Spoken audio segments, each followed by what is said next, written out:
Il faut savoir qu'à l'époque, quand je commence le Chemis Bartender en Allemagne, je suis, on va dire, l'un des premiers Camerounais à se lancer dans l'art de la mixologie en Allemagne.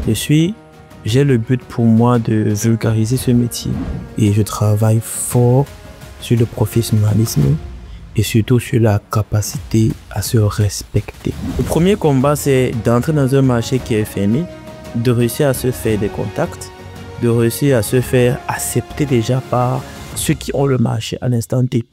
J'avais dit à mes barman au début, quand ils travaillaient, j'avais dit, je ne veux pas d'un barman qui va faire 20 ans dans mon entreprise. Je veux que d'ici 5 ans, 6 ans, l'un d'entre vous me dit que monsieur, je m'en vais parce que je veux créer aussi un côté bar mobile comme vous. La première raison pour laquelle je me lève tout le matin et que je fais ce pourquoi je le fais, c'est parce que j'ai envie d'impacter.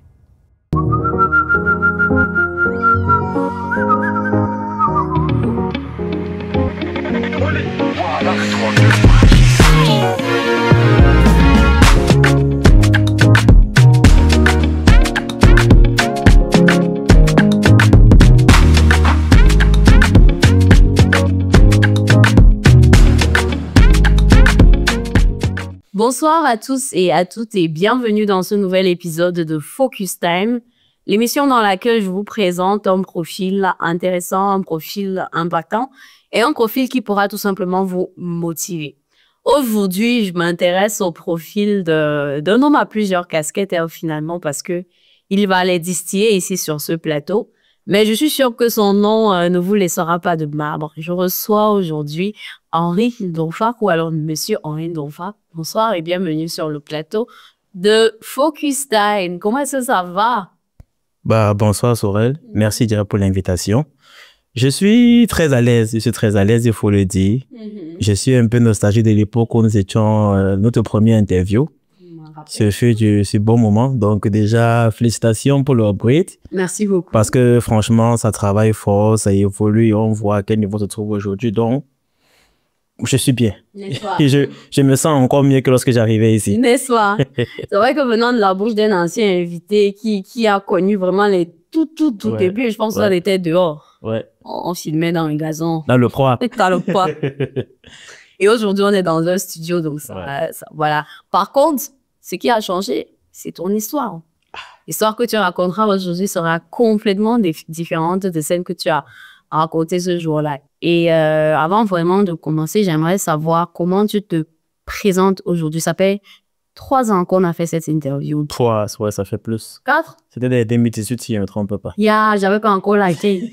D'abord. Non, en 2000. C'était quoi? J'ai fait en 2020 la chaîne. Ah ouais, je crois que c'était dans un période quand tu fais partie des premiers. Mise d'Aimon et tout, c'était dans les 8. Oui, 2020. Ça fait 4 ans déjà. Aujourd'hui, ouais. Est-ce que tu te présentes de la même façon? Parce que tu étais venu sous la casquette de Chemis Bartender. Chemis Bartender. Ouais. Aujourd'hui, comment est-ce qu'Henri Ndonfak se présente? Bon, je crois que je me présente de la même façon. Je suis Henri Ndonfak et de Chemis Bartender pour le cas aujourd'hui. Et je me suis toujours présenté comme quelqu'un de très afrocentré, avant-gardiste et avec un très grand esprit critique. Critique? Ouais. D'accord. Donc, je pense que c'est toujours le cas jusqu'aujourd'hui. C'est comme ça que je me reconnais. Ok. Quelles sont les casquettes que tu portes aujourd'hui? Les différentes casquettes. Parce que je sais que tu en as beaucoup, donc ne te limite pas. Vas-y, cycle-nous. Je vais dire, pour le cas échéant, barista, bartender, mixologue. Je suis le promoteur de The Cocktailor, qui est une entreprise de cocktail mobile au Cameroun. Je suis en même temps de Chemis Bartender, qui est moi-même sur le territoire européen, donc allemand et européen en général. Je suis membre de plusieurs associations, parmi laquelle la CAG, l'Alliance des associations commerciales de l'Allemagne, où je suis chargé culturel et dans d'autres catégories, celle du digital. Je suis directeur technique. J'ai payé ça comme ça sur le terrain. Je suis président de la FAPASR, l'Association des Camerounais de la ville de Wodesane, que j'ai créée de cela 3 ans aujourd'hui. Et je crois que c'est bon. Hein? Non, c'est pas bon. Ah oui, je suis Event Planner Manager, ça j'oublie souvent aussi. Tu oublies? Je suis Event Planner Manager, je suis... Qu'est-ce que j'ai oublié ça? Bio. Je suis cofondateur de Bio Model Agency, agence de mannequinat, formation et accompagnement en mannequinat et mode. Bah, en tout cas, je pense qu'il y a beaucoup. Et au point où je m'oublie parfois dans certaines. On l'aura vu tout à l'heure dans ta présentation, hein. Ouais. Henri, aujourd'hui, tu as énormément de casquettes. Pourquoi? Qu'est-ce qui te pousse à toujours aller vers plus, chercher plus, vouloir faire plus? D'où est-ce que ça te vient? Bah, tu viens de le dire actuellement, j'ai toujours à faire plus et je veux toujours faire et j'ai toujours envie d'innover. Comme je dis, je suis quelqu'un de très avant-gardiste. Je regarde toujours devant et je me dis qu'est-ce que je peux faire mieux. Lorsque je vois ce qui fait dans la société qui ne me plaît pas, je me dis j'aurais envie de faire ça autrement, j'aurais souhaité que ce soit fait autrement. Et pour la plupart du temps, j'ai bien envie de le faire moi-même pour montrer comment j'aurais voulu que ça se fasse autrement, s'il faut le dire comme ça. Premièrement, parfois, je fais toujours aussi beaucoup de choses parce que j'essaye de fuir non seulement la paresse, mais l'ennui. Ok. Parce que parfois, quand je suis à la maison et que je m'ennuie, que j'ai rien à faire, je suis pas très Netflix. Donc, quand je sais pas quoi faire, quand je sais pas quoi faire, je commence à réfléchir, mon cerveau bout. Et du jour au lendemain, je trouve facilement 1, 2, 3 points dans lesquels je peux me lancer. Et c'est la raison pour laquelle j'ai souvent beaucoup à faire sur la table.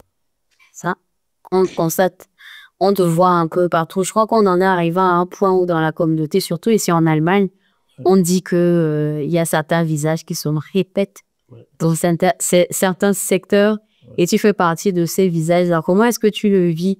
Est-ce qu'au quotidien, tu n'as pas l'impression de porter quand même une grande responsabilité sur ton dos et parfois, est-ce que tu n'as pas envie de juste ne pas être le responsable, la personne responsable? Bah, je vais dire, je le vis bien. Parce que déjà, c'est quelque chose que j'ai fait avec plaisir. Je l'avais dit sur le dernier plateau sur lequel nous étions, ton plateau toujours.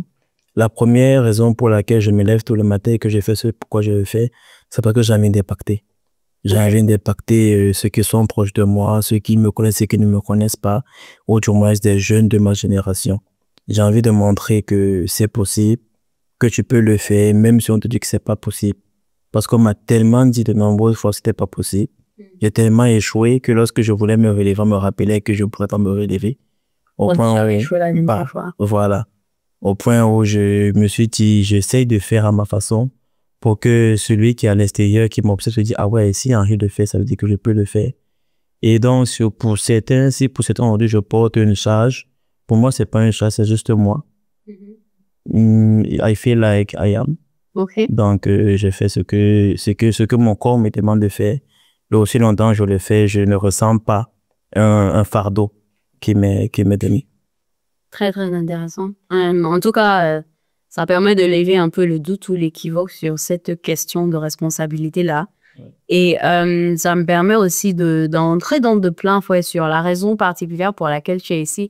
On va laisser toutes les autres casquettes là parce que, bon, voilà, on pourra revenir dessus rapidement. Mais moi, ce qui m'intéresse particulièrement, c'est ton bébé, The Cocktailers. Et le bébé de cette année, on va dire, parce que il doit y avoir cela 1 an ou 2 ans, c'était Biou le bébé. Oui, voilà, justement, parce que tu as des bébés chaque 2 ans, chaque 1 an, chaque 2 ans. Le bébé de l'année 2024, du coup, parce que c'est 2023. 2023. Octobre 2023. Voilà. Oui. Pourquoi avoir pris le risque, et je pèse mes mots, de mettre sur pied un projet qui serait au Cameroun? Pourtant, tu n'y résides pas. Commençons déjà par là.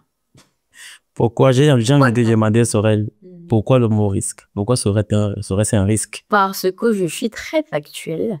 Déjà, les entrepreneurs au Cameroun qui y résident ont beaucoup de problèmes, se plaignent beaucoup, ont beaucoup d'obstacles aussi. Maintenant, combien de fois un entrepreneur qui ne réside pas sur le territoire? C'est pour ça que je parle de risque. Le risque, ok. Bon, restons sur le mot risque parce que je ne prendrais pas cela comme risque pour moi parce que bon, je reviens le matin natal, d'où je viens, où j'ai grandi tout hier pour commencer, donc c'est pas difficile de repartir là-bas. D'accord. Mais s'il faut le prendre sur l'optique du capital risque, oui, c'est aussi un risque, mais c'est un risque mesuré. Mesuré parce que je vais dans un écosystème, entre parenthèses, que je maîtrise, pas à 100%, mais un certain pourcentage déjà. Il faut savoir que le Cameroun, c'est d'où je viens. C'est le pays où j'aimerais repartir ici demain. Il faut que je m'installe quelque part après mon séjour en Europe en général. Et le Cameroun a beaucoup à offrir, énormément à offrir. Il faut savoir que l'événementiel en Afrique en général, si tu compares l'Afrique en général, tu compares entre parenthèses le continent avec l'Afrique en général, tu verras que le Cameroun n'est pas si développé en matière d'événementiel. Il y a des pays comme des pays anglo-saxons qui sont très forts dans l'événementiel. Très avancés. On ne fait encore rien du tout au Cameroun. Donc, dans mon domaine qui est celui de l'art du bartending, je me suis toujours dit, j'aimerais que les choses soient faites comme je les vois ici.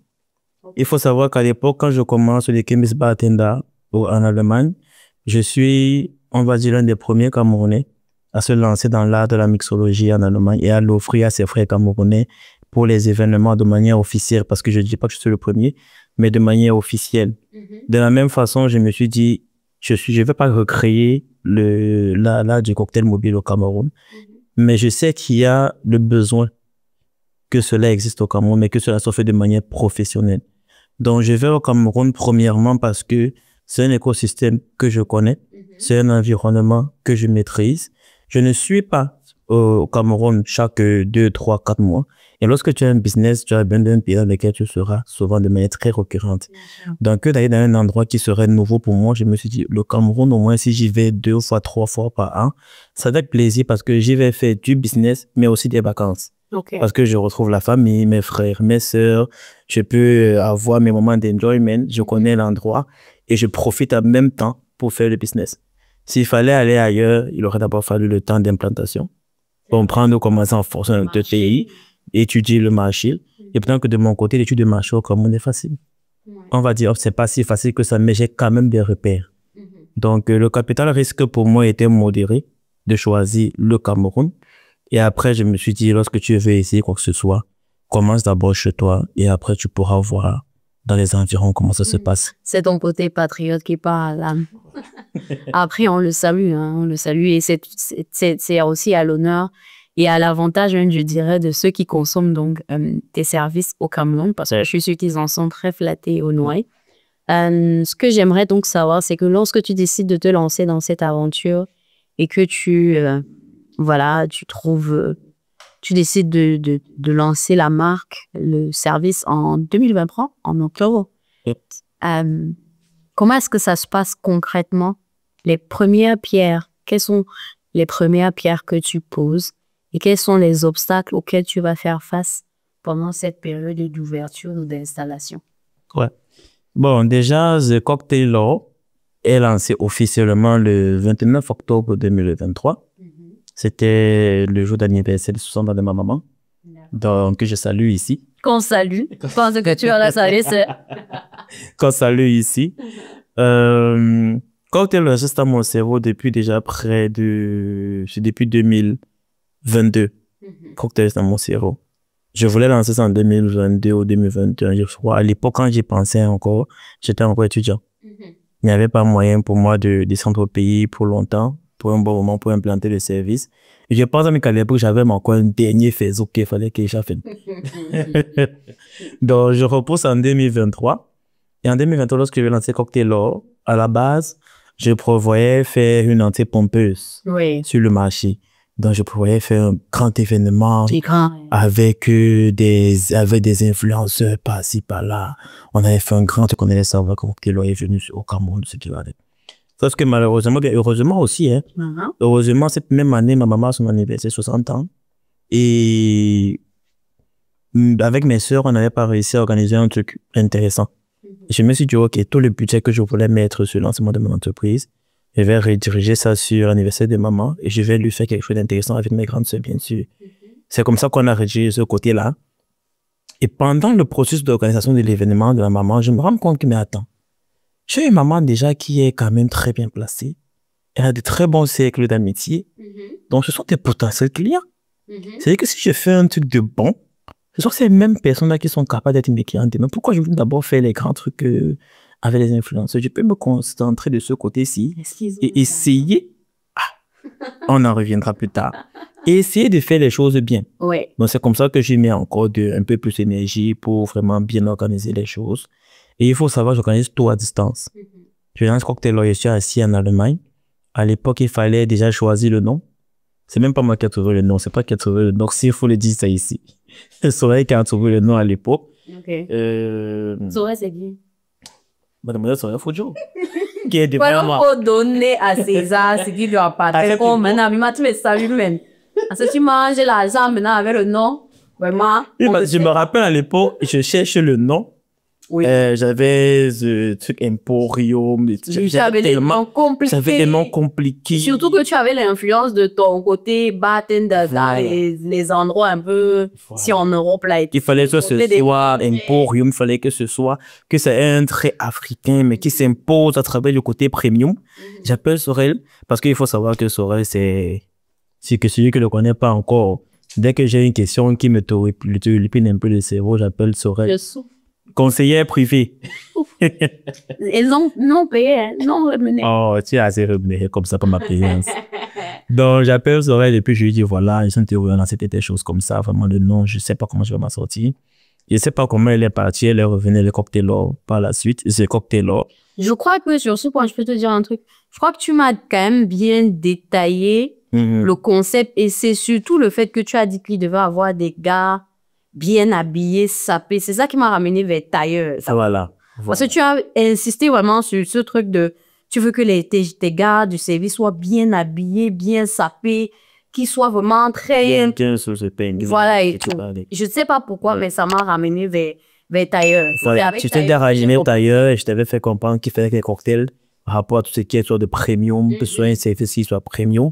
Et on sait que la plupart du temps, les minéraux or ramènent vers le premium. Donc, tu as mis Tailleur en or. Et l'anglais, il fallait être sur l'anglais. Il fallait que ce soit en anglais. Bref, de ce côté créatif-là, je crois que ça, c'est un chapeau que je ne peux pas te retirer. Personne ici ne peut le retirer. On est d'abord. Ah, donc c'est pas des choses. C'est là. C'est ça qui nous a amenés ici aujourd'hui. Donc, c'est comme ça que tu nous sors cocktail là. Et puis, de fil en aiguille, tu étais au sein d'époque Madea. Donc, et c'est même toi qui as fait tous les premiers castings.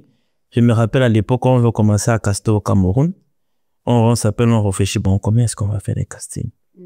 Pour les barman, pour l'équipe. C'est toi qui sors la fiche de combien est-ce qu'on devra faire des castings, quel sera le processus pour appartenir à un cocktail. Donc, j'ai fait tout à distance. J'arrive au Cameroun le 29 octobre. Le jour même. Le 28 octobre, dans tout moi, je voyage pas Bruxelles, le 28 octobre, tous les paquets. Franchement, c'était un risque que je savais pas si, je sais pas si je peux encore prendre ça aujourd'hui. Mais j'avais pris tout le matériel, je l'avais commandé ici en euros.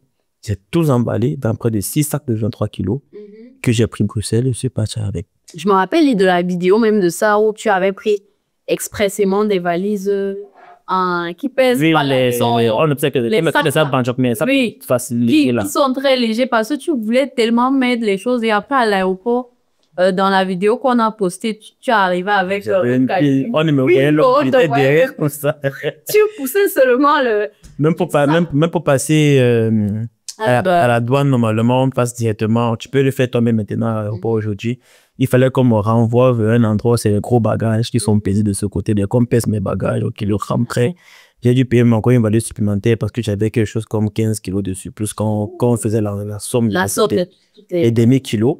Mais bon, c'était un gros stress. Parce que tu es assis dans l'avion, tu réfléchis tellement, est-ce que les paquets vont arriver en même temps que moi? J'ai un événement demain matin. C'est ça. Donc, je suis arrivé au Cameroun le 28 octobre, il y avait le combat de Nganou, que je suis parti regarder. Et le lendemain matin, à 5 heures, j'étais debout pour commencer à faire la mise en place. Il faut savoir qu'à l'événement, j'étais event planner et en même temps, je lançais officiellement pour la première fois mon service de cocktail au Cameroun. Il fallait former les barman sur place. C'était la première fois que je les rencontrais. Toute l'équipe, les barman, la diététiste communication, le manager, c'est toute la première fois que je les voyais. Et il a fallu les former à l'instant T sur des bases de mixologie. Comment faire un cocktail, comment arrêter le verre, comment décorer le verre, qu'est-ce qui était quoi, quels étaient les intrants qui entraient dans la composition. Donc, c'était un très gros challenge. Ouais. Très gros challenge. Et à la suite, ça s'est quand même bien passé. Hein. Il faut savoir qu'on avait 100 invités. Pour un premier jour, je découvrais aussi mon matériel pour la première fois. Tous les verres que j'avais commandés depuis la Chine, les bars que j'avais fait fabriquer, je déballais sur place. Je découvrais. Et à l'instant, je réfléchissais, je vais faire un cocktail à l'intérieur. Comment est-ce que je vais le mettre? Il va ressembler à quoi? La colorimétrie sera comment? Est-ce que je vais... C'était, franchement, tout était fait à l'instant T. Je remercie le fait que j'ai un côté event planner qui me permet de réagir aussi contact lorsqu'il y a un problème qui se pose, parce que c'est comme ça que je faisais ce jour-là. Dès qu'il y avait un problème qui se posait, je réfléchissais, je réagissais, je trouvais la solution et c'est comme ça qu'on évoluait. En tout cas, c'est de ce qu'on a vu sur les réseaux après, parce que ça a été quand même assez documenté. Ouais. On a vraiment eu l'impression de ce que tu disais, donc d'un produit, enfin d'un service professionnel, un service de qualité, un service surtout luxueux, pompeux, luxueux. Vraiment, il y a cette valeur de luxe que tu as su ajouter et qui est transmise au travers des images, des vidéos. Ouais. Et que ce soit en un jour que tu as réussi déjà quand même à apporter ça à ces barman-là qui se lançaient dans l'aventure pour la première fois. Ça aussi. Hein. Franchement, ça ne s'est pas remarqué. En tout cas, pas sur les photos. Maintenant, les invités, tu m'en diras ce qu'ils ont pensé des cocktails sur place. Quel était, au sortir de l'événement, parce que je suppose que tu as aussi communiqué sur ça avec les invités sur place, que oui, c'est un service que je vais désormais proposer. Quelles étaient leurs réactions? Bluffé. N'est-ce pas? La plupart étaient bluffés. Je le dis comme ça vraiment sans prétention. La plupart sont ceux qui ont fait de l'euro. La plupart des invités, ils font de l'euro. Ils sortent de gros cabinets, de gros trucs. En tout cas, ils sont assez posés, on va dire ça comme ça. De les voir bluffés. De venir chacun nous voir pour me dire, mais attends, c'est toi qui fais ça. C'est toi qui as créé ça. C'est vraiment au Cameroun. On avait l'impression que les gars avec qui j'étais n'étaient pas les gars qui étaient formés au Cameroun. Parce que je tiens encore, je suis vraiment heureux d'avoir ce côté-là en moi qui me permet d'être créatif comme ça à distance. J'ai tout pensé à distance. Ouais. Ça veut dire comment est-ce que le bar devait être, à quoi est-ce qu'il devait ressembler, l'habillement du bar, le design du bar, les décorations. Je me rappelle, c'est un de mes meilleurs amis au pays, Boris, que je salue ici, qui partait faire les achats pour moi. Il faisait l'appel vidéo, il entre dans les boutiques, il monte, il filme, il dit ça. Monte, prends un peu sa voix, filme encore bien, je pense que ça peut passer sur le bar. Donc, tout se faisait en ligne. Et rassure-toi, le même jour, je découvrais les choses, je dis, bon, ça, on va mettre ici, on va mettre là. J'appelle les barman et dis, bon, chacun de vous va faire un seul cocktail. Oui. Parce qu'il faut le savoir, tu ne peux pas prendre quelqu'un qui est novice et tu le mets derrière un bar, tu attends qu'il te fasse 3 cocktails et qui maîtrise tout ce qui est intrant et mixologie ce jour, c'est impossible. Donc, je suis parti des cocktails que je pensais qui sont déjà des revisites parce que j'ai fait les cocktails signature Cameroun avec la plupart des produits qu'on peut trouver au Cameroun. Ça, c'est l'avantage que j'ai aussi. Bon, pas un avantage, c'est le challenge que je me suis fixé parce que je ne rapporte aucun produit d'Europe. La plupart des produits que j'avais pris ce jour-là étaient des produits au Cameroun. Donc, on a tout créé sur place. J'avais déjà imaginé si je mélange ça, ben ça normalement ça devrait passer. Et là c'est ton expérience de bartender. Ce jour j'arrivais, j'essayais et puis je prends le barman et dis bon, tu n'as que 3 ingrédients. C'est ça. Et ça. Voici la mesurette. J'ai essayé de faire des mesures où on ne se trompe pas. C'est le côté que tu dois faire, tu n'utilises que la mesurette ici. L'ingrédient là tu remplis, dès que ça remplit tu verses, ça remplit tu verses. Ça veut dire que normalement même de manière basique, c'est comme quand tu apprends quelque chose à quelqu'un. Donc, quand moi, je forme un barman aujourd'hui, je l'apprends cette base à dire, tu ne prends que ça, tu verses là, tu le verses, c'est terminé. Tu n'as pas besoin de réfléchir. Donc, c'est comme ça que chacun fait un cocktail qu'il faisait. Il avait un ingrédient, 3 à 4 ingrédients qu'il devait verser. Mais les quantités étaient déjà mesurées. Il n'avait qu'à mesurer, bien verser, c'est tout. Il pouvait avoir un petit changement au niveau du goût final, mais le goût escompté était quand même là. Ouais, j'ai testé tous les cocktails le jour J. J'ai testé chacun. Chacun fait minimum 3, 4, 5 reprises. Parce que ce que je voulais. Et après, j'ai dit, c'est bon, vous pouvez commencer à séjour au client. Mais ça a vraiment été, je crois que c'est quelque chose qui a été hyper ingénieux de ta part de dire que chacun ne se concentre que sur un cocktail. Ça a un peu évité les amis, le fait que les gens s'embrouillent dans les mesures parce qu'on sait, c'est 206 trop pour le Virgin Mojito ou bien pour le... Non. Ouais, non, très bien. Là, je suis dans le sens que chacun n'a que ça à faire. Si tu as besoin de 10 bouteilles de rhum, tu vas prendre 10 rhum. Et tu mets un rhum par personne. Ça fait qu'il n'a que 100 bouteilles de rhum devant lui. Il n'a que 4 ingrédients. Donc, il n'y a pas moyen qu'il touche un ingrédient qui n'appartient pas à ce cocktail. Il a son box, il travaille dans son box, il ne prend que ses ingrédients, il les mixe et il n'a que ses verres aussi qui sont là. Il ne peut pas se tromper au niveau des verres. Et j'avais déjà fait des dessins sur papier dans ma tête. J'ai fait les dessins sur papier dans ma tête. Et quand je suis arrivé, j'ai fait imprimer ça au pays. Donc, j'ai dessiné, il y avait le dessin, à quoi devait ressembler le verre. Il y avait les ingrédients bien écrits en gros avec le nom. J'ai plastifié, j'ai déposé sur la table. Donc chaque fois pour faire, il regardait comme ça. Il regardait les fabriqués. Lorsqu'il veut dire au client ce que c'était, il lit le nom, il dit au client, il peut dire ce qui est écrit dessus. C'est important de communiquer aussi avec les clients. Très important. Ouais. Très, très intéressant. Hein. Parce que de loin, on ne peut pas voir tous ces détails-là. Donc, c'est bien que tu nous en parles comme ça. Ma prochaine question, ce serait comment est-ce que tu arrives? Parce que là, tu es au Cameroun, tu fais l'ouverture. Donc, forcément, tu es sur place, tu réussis à gérer et tout. Mais lorsque tu rentres, quel est ton secret pour diriger donc cette équipe que tu as formée à distance? Comment est-ce que tu fais pour instaurer le professionnalisme à distance, qu'il y ait cette rigueur? Parce que je pense qu'il faut de la rigueur pour faire un service comme le tien. Et comment tu fais pour gérer la confiance au sein de l'équipe et entre toi et l'équipe? Tout ça à distance, Henri. Bon, je vais dire que les 3-4 mois que j'ai pris au début pour lancer Cocktelo étaient vraiment primordiaux. Donc, lorsque je lance, je m'installe 3 mois et je travaille fort sur le professionnalisme et surtout sur la capacité à se respecter. Je disais à mes gars, chaque fois depuis le premier jour que je les ai rencontrés, la seule chose que vous pouvez exiger de l'autre sans lui demander de la bouche, c'est votre respect. Et il vous respecte en fonction de comment est-ce que vous vous présentez à lui. À aucun moment dans mon entreprise, on ne vole quoi que ce soit. Le même premier soir qu'on a travaillé, j'ai renvoyé 4 personnes à la maison. Ah bon? Ouais. Parce qu'à la fin du service, X est rentré avec une bouteille de vin blanc, l'autre est rentré avec une bouteille de vin rouge, qui n'a pas été venue par moi. C'était par le client. C'était même pas par le client. Il est entré dans la cambouche. Non, oui, ce qu'on a, non, on avait accès à la cambouche, c'était la boisson des événements. Oh. Donc il est entré, l'autre a pris, et c'était le manager de l'époque. Donc celui qui était venu pour être ce manager s'est senti lésé. Il dit, bon, je suis manager, je peux rentrer avec une bouteille de vin rouge à la fin du service. L'autre s'est permis de rentrer avec une brique de jus. Une brique de jus? C'est une petite brique de jus de 1000 francs. Je l'ai renvoyé pour ça. Il fallait, dès le premier jour, fixer la route qui devrait être tenue dans l'entreprise. Ça veut dire que dès le premier, j'étais très souriant, amical, tout ce qui va avec. Ce qui fait qu'on pouvait se dire, bon, le boss est très souriant, très amical. Oui, non, donc, on peut se permettre quelques petites dérives à côté. La chance que j'ai, c'est qu'avec la petite expérience, je pouvais avoir le qui était sur le côté gauche.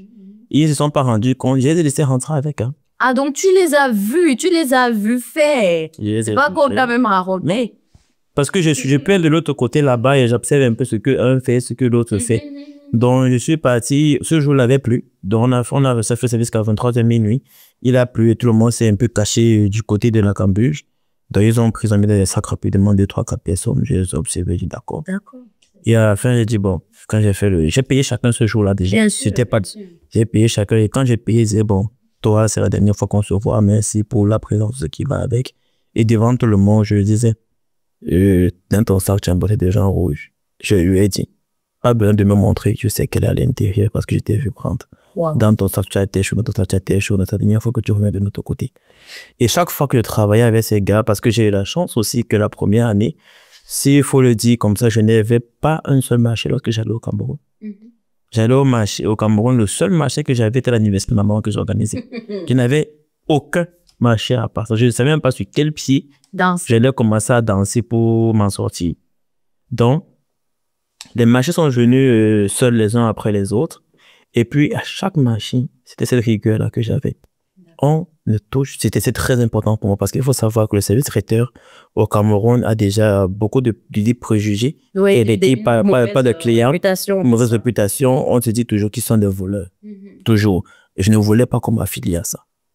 Donc déjà de mon côté, je les ai appris de sorte que lorsqu'on fait un service, à la fin du service, on remet la boisson du client. S'il y a reste. S'il y a reste, bien sûr. Et on remet toujours les bouteilles vides. Beaucoup de clients étaient stupéfaits par ce service. Ça veut dire, tu arrives chez moi, je te dis, je vais apporter 20 bouteilles de rhum. Je fais le service. À la fin, je t'appelle, le client te dit, voilà, tes 20 bouteilles de rhum. Voici 10 qui sont encore pleines, voici 10 qui sont encore vides. Et tu les vois devant toi. Tu ne peux pas. Je ne peux pas dire que je t'ai volé un seul cent. Tu vois? Et c'est avec ça que mes gars ont commencé à comprendre qu'ils pouvaient réagir autrement. Je me bats à bien les payer. Et je les rappelle toujours que quand tu viens ici, tu viens pour faire ton service, tu viens travailler. Tu ne viens pas voler qui que ce soit. Donc, viens, fais ton job et rentre à la maison. Fais-toi respecter parce qu'à chaque fois que tu feras un vol et qu'on te verra en train de voler et qu'on va te huer, ça ne te plaira pas. Et tu vas pas te faire huer pour un petit 1000 francs ou un petit 1500. Ça veut dire que la première fois que j'ai dû renvoyer les autres devant le groupe, oui, bien sûr, c'était déjà rabaissant pour eux. Et l'autre membre de l'équipe qui est là s'est dit, j'aimerais pas vivre ça. Bien sûr, on donne la raison pour laquelle on nous laisse. Donc, et on te dit ça devant tout le monde, dans les yeux. Donc, tu as envie de discuter, mais tu ne peux pas discuter parce que... C'est la vérité. Allez, je te dis, si tu veux, tu ouvres ton savon, regarde. Tu vois? Et tu as été payé. Je te paye avant de te dire cela. Donc, pas lâche pas. Donc, tu as qualité de gueule. Il le fallait parce que c'est ce que je vends. Oui. Je cible des clients de qualité qui savent ce qu'ils veulent et qui parfois aussi ont des liqueurs très coûteuses. Oui. Donc, c'est très important pour eux à la fin de pouvoir retrouver le liqueur et en profiter aussi rapidement. Pourquoi est-ce qu'on va voler sur elle? Le vol. Si tu as été payé, je sais pas quoi, un certain nombre, une certaine somme pour faire un service, vas-y, fais ton service et rentre chez toi. Bien sûr. Si si tu as acheté cette somme, c'est ça que ça te va. Ça veut dire que ça te va. T'as pas besoin de voilà. Donc, si tu te trouves dans un système où tu dis non, je vais accepter la somme, mais s'il y a un petit reste, j'emballe pour rentrer avec, là, c'est te faire te manquer de respect. C'est vrai. Moi, j'aimerais pas me voir devant un client qui va me manquer de respect en public un jour. La dernière des choses que je veux. Donc, ça, c'est dans le professionnalisme que j'ai géré. Donc, c'est que depuis la base, c'est placé. D'accord. J'ai aussi instauré la communication. Donc, on communique beaucoup avec moi. Je suis jeune et ils sont jeunes. Donc, je ne les prends pas de haut comme exemple. Moi, je les appelle mes collaborateurs. Donc, on collabore. Je les fais comprendre que c'est un service qu'on fait ensemble. Nous sommes des collègues. C'est ça. On travaille ensemble derrière le bar. Je travaille avec eux tout les 3 premiers mois. J'étais derrière le bar avec eux. Ils avaient besoin de voir comment je me comporte derrière le bar. J'avais besoin de voir comment ils se comportaient derrière le bar. Bon, lorsqu'il y avait un problème, ils sont capables de m'approcher, de me dire, monsieur, je trouve qu'il y a des choses qui ne me vont pas. Lorsqu'il y a des problèmes privés, lorsqu'il y a des problèmes, quand tu tombes malade, on te rend visite. C'est comme une famille.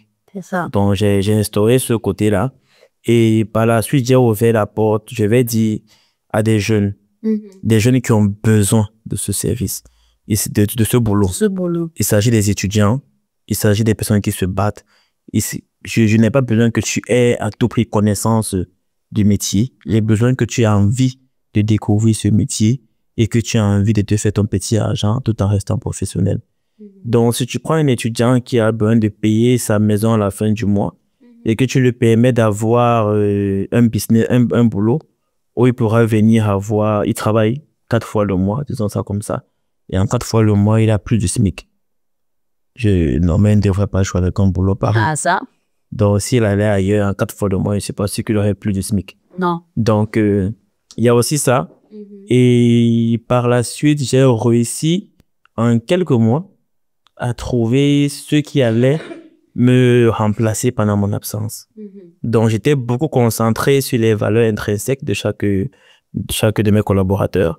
Et c'est comme ça que j'ai découvert des très belles personnalités. Crois-moi, il y a des très bonnes personnes au Cameroun. Bien sûr, mais enfin, nous-mêmes, on sort du Cameroun. Vous saurez clairement... On a toujours l'habitude de dire que non, au Cameroun, tout le monde est faute. Non, non, non. Il y en a qui ont encore de très belles valeurs. Il y en a qui travaillent encore fort pour avoir ce qu'ils gagnent. Et j'ai découvert de très belles personnes qui n'avaient sûrement pas, qui n'ont certainement pas fait de très grandes écoles. Ils n'ont pas des masters, tout ce qui va avec. Mais côté valeurs de travail, ils les ont. C'est ça. Et c'est à ces personnes que j'ai retransmis ma vision de la chose. Ils ont compris la vision de ma chose. Ils ont épousé la vision de Cocktailors. Et aujourd'hui, ils prennent ça comme leur propre entreprise. Non, tu dors tranquille, quoi. Je te promets, il y a des clients qui viennent d'Europe, qui ont eu le service et qui m'ont dit que si je ne te connaissais pas, je n'allais pas savoir qu'on a appelé quelqu'un d'autre, qu'il y a quelqu'un d'autre derrière ça. N'est-ce pas? On ne peut pas savoir. Parce que par exemple, quand tu vas dans mon service, il y a toujours un manager qui est bien en veste. Et ça donne l'optique selon laquelle s'il y a quelqu'un qui a un veste, c'est lui le boss. C'est ça. Donc on ne sait pas qui est un boss qui manque. Tant qu'on voit quelqu'un qui est en veste. Et le manager, il est toujours là pour manager l'équipe. Tu as un chef d'équipe. Donc, tu as le chef du bar. Après, tu as le manager qui vient manager toute l'équipe. Et tu as le team manager qui vient manager encore le manager et toute l'équipe. Donc, il y a un marché, sur un seul marché, tu as au moins 3 niveaux de hiérarchie pour manager l'équipe. Rien qu'à cause de ça, le client ne peut pas se dire que quelqu'un manque sur le terrain. C'est vrai? On n'a pas besoin de me connaître. Ça veut dire que le team manager reçoit des informations venant de moi qui transmet directement ensuite au manager. Et le manager transmet les informations au chef bar. Et le chef bar communique avec ses barman. Donc la hiérarchie est déposée. Il y a encore un superviseur en haut, mais le superviseur est rarement sur des marchés. Le superviseur va sur les marchés où il y a beaucoup à faire. Donc c'est à travers ça que je réussis à chaque fois à pouvoir gérer les choses et je reçois toujours les images de l'événement. Ça veut dire que dès que je reçois une image, mon œil voit un truc qui n'est pas bien, j'appelle le team manager que ça, corrigez-moi ça.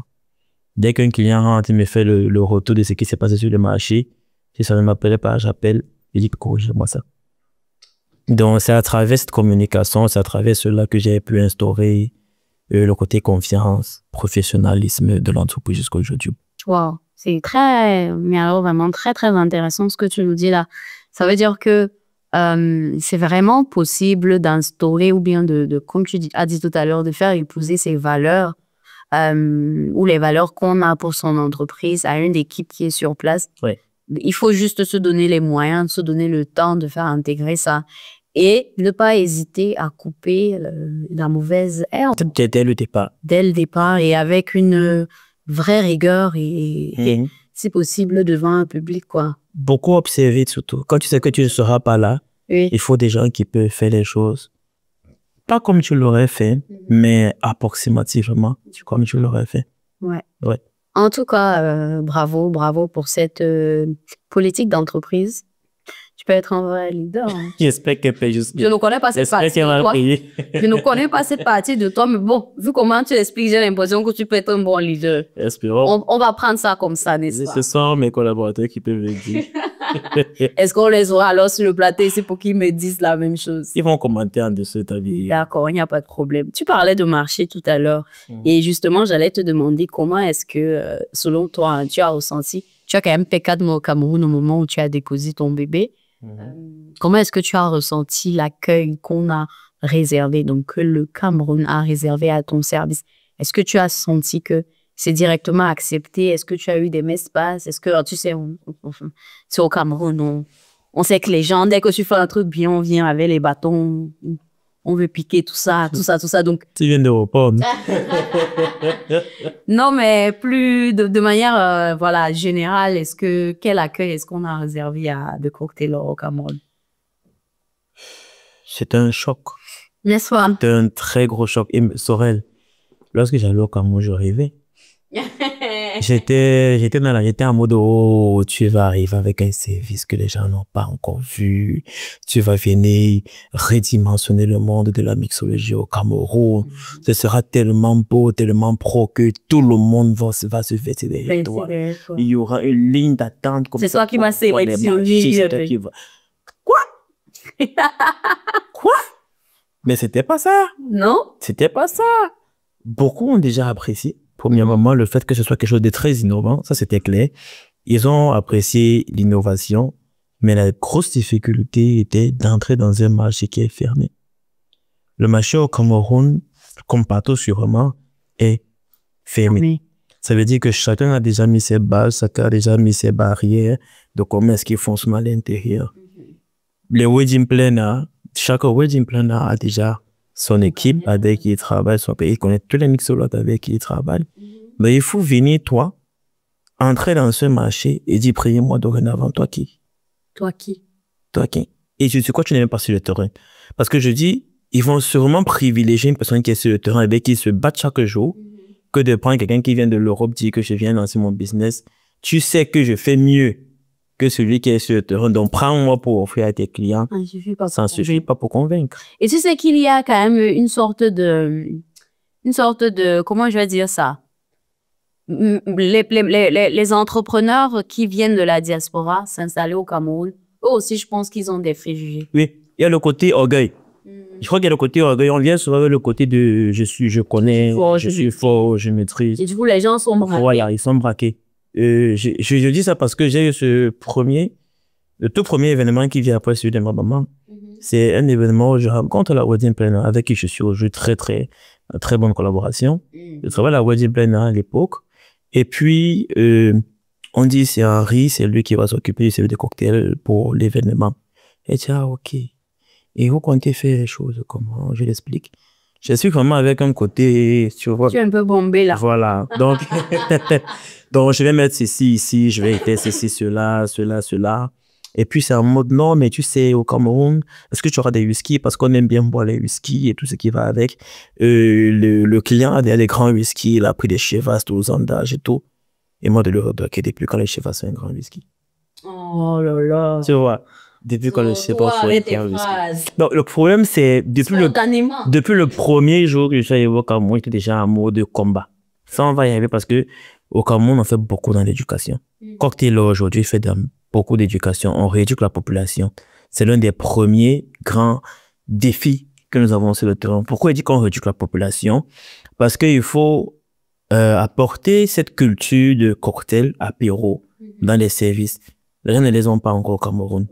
Jusqu'ici, le standard dans l'événementiel camerounais était une table dressée avec les bouteilles de martini, whisky et je sais pas quoi. On dépose les verres et quand tu viens, tu reçois un verre de martini glaçon, un verre de Baileys glaçon, whisky cola. C'était ça le standard. Et quand tu avais fait ça ton événement, tu avais fait picobello. Une fois que tu avais fait le suprême, tu avais augmenté des jus naturels. Ah? Ouais. Tu avais fait le jus de foléré. Jus de foléré, jus d'ananas, ce qui va avec. Il y a des grosses bonbons de 10 litres là. Les gars remplissent ça d'une c'était comme ça qu'on fait des événements au Cameroun. Donc, quand j'expliquais mes trucs de cocktail, il y aura des cocktails, machin, on te dit seulement des cocktails. Il n'y aura pas les whisky. Est-ce que les gens boivent d'abord ça? Les gens ne connaissent pas ça. Ils ne vont pas boire. Au Cameroun, on boit plus les machins. Bon, je préfère que tu fasses une table. C'était chaud. Au premier événement, la dame me donne, je vais donner les prix, avec 200 000 francs. 200 000 francs pour un événement de 600 personnes. 200 000? 600 personnes. Et tu prends... Je me rappelle... tiens d'abord le... Mais Sorel, non, pas que je prends parce que c'est de l'argent, je le prends parce que je suis en besoin de... Il faut faire du... Il faut prouver. Oui, il faut prouver, bien sûr. Il faut montrer le service que tu viens offrir. Il faut plein d'investissements. Et tu ne vas pas montrer ton service tant que tu restes à la maison. C'est clair. Donc, il faut investir. Il faut qu'on comprenne ce que tu offres. Il faut que tu puisses dire, voilà ce que je lui ai offert. Et je dis à la dame ce jour, crois-moi, c'est mon service qui va faire ton événement. Tu vois? Et ce jour, elle dit, ok, on va faire la table de whisky glaçon normale, comme on avait déjà prévu. Toi, tu es juste un petit plus que je rapporte. Donc vraiment, je vais te donner quelques bouteilles de ça, tu vas mettre sur la table. Tu vas essayer de faire des trucs que tu racontes là. Et pourtant qu'elle a vu ça à l'anniversaire de ma maman, hein. C'est là-bas qu'elle a vu le truc. Mais elle se dit toujours qu'ils ne vont pas consommer, qu'ils ne sont pas habitués à ça. Parce qu'ils ont payé de grands whisky qu'ils vont mettre sur les tables comme d'habitude. Donc une fois que je dis ça, le jour là, j'ai viens faire le proving. Sorel, crois-moi, la femme là, la dame, la cliente m'a remercié. Jusqu'au jour, me remercie encore. Ah ouais? Et je gagne énormément de matchs derrière cette dame. C'est une personne quelconque, hein. Aujourd'hui, dès que tu dis seulement qu'il fait mon mariage, c'est elle qui te dit que il faut mettre des cocktails. Il te dit que c'est ça qui est bon. Laisse ce que tu veux faire. C'est ça qui... Parce que je l'ai prouvé. C'est ça. Tu vois? Et il a fallu que je prouve aussi devant la wedding planner. Parce qu'elle aussi était un peu dubitative. Oui. Par rapport au fait que je dise que je vais faire les cocktails, les gens vont consommer. Parce que c'est pas ce qu'ils ont l'habitude d'avoir sur le terrain.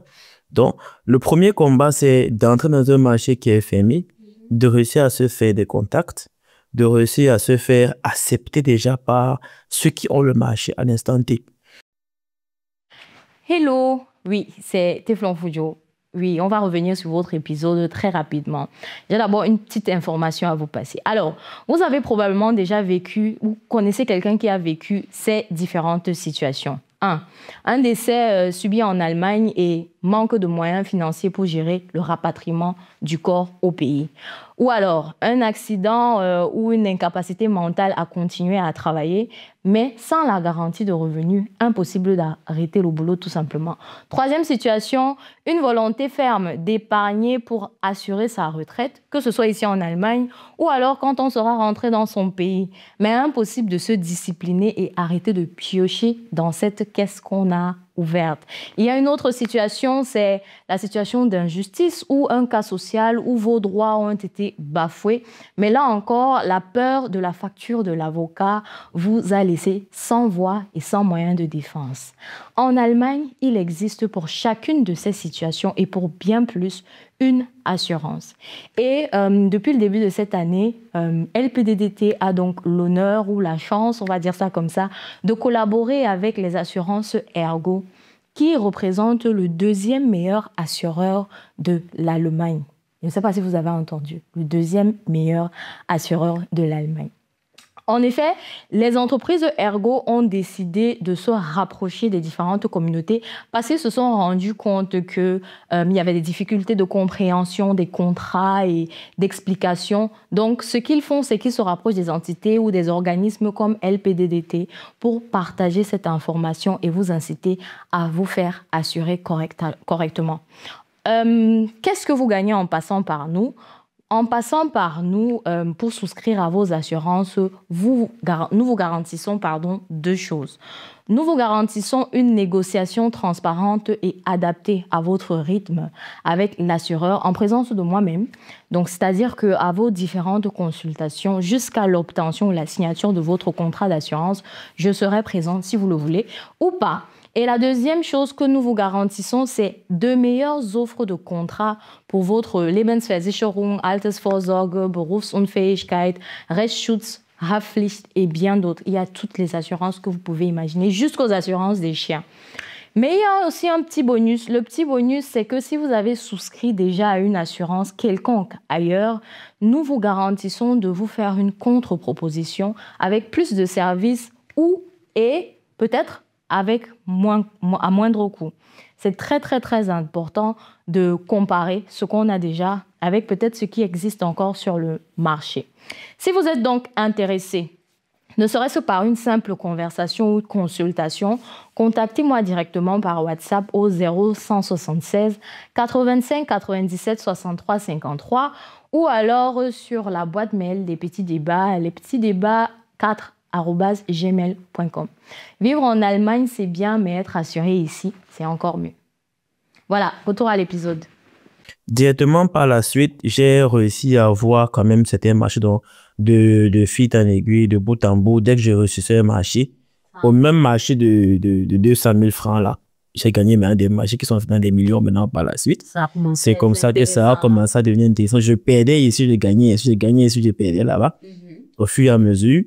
Et puis, je me rendais compte que je me faisais de très bons canaux d'adresse aussi.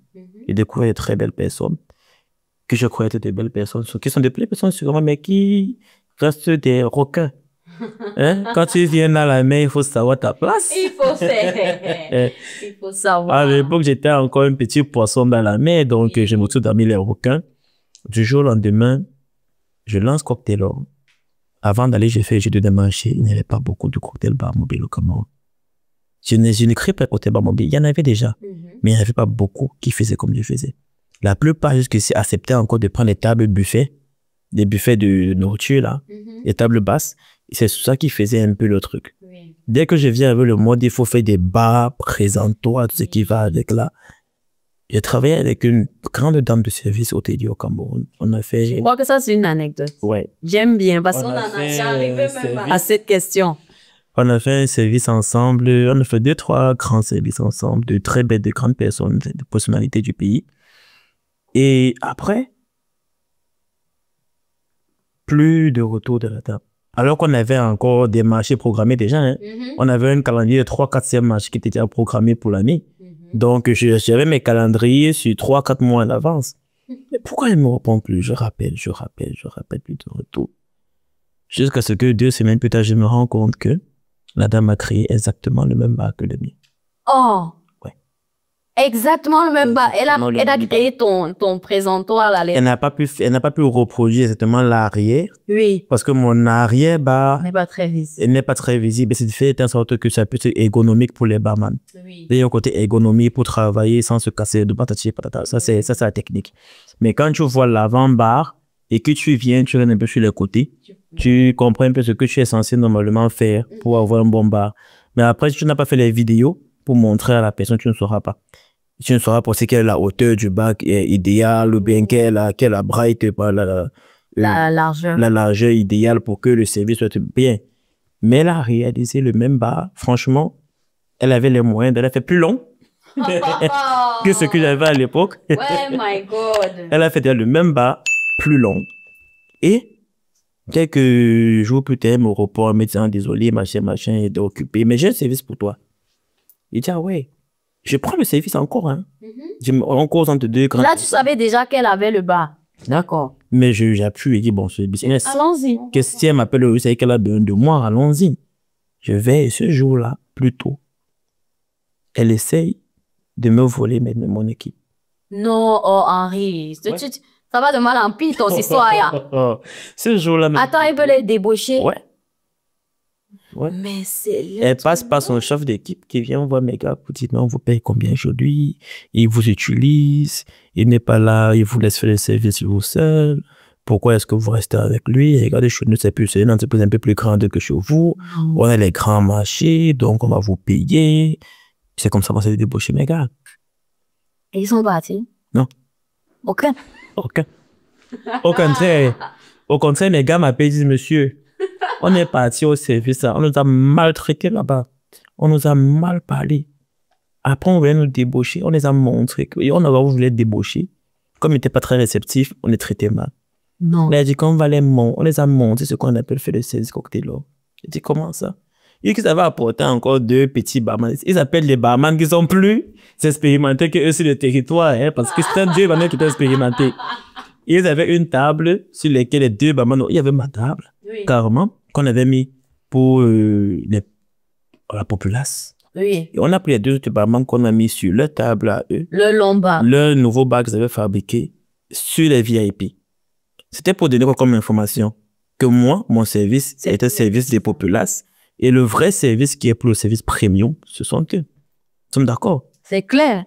Mes gars m'ont dit qu'ils ont pris ça comme un challenge. On va vous montrer. Vous allez voir montrer ce que cocktail qu'on a fait. Ils ont dit que monsieur les a mis aussi, les a mis ou pas. Que les gars du VIP qui peuvent dire que c'est les trucs que je vois là-bas là qui me plaît.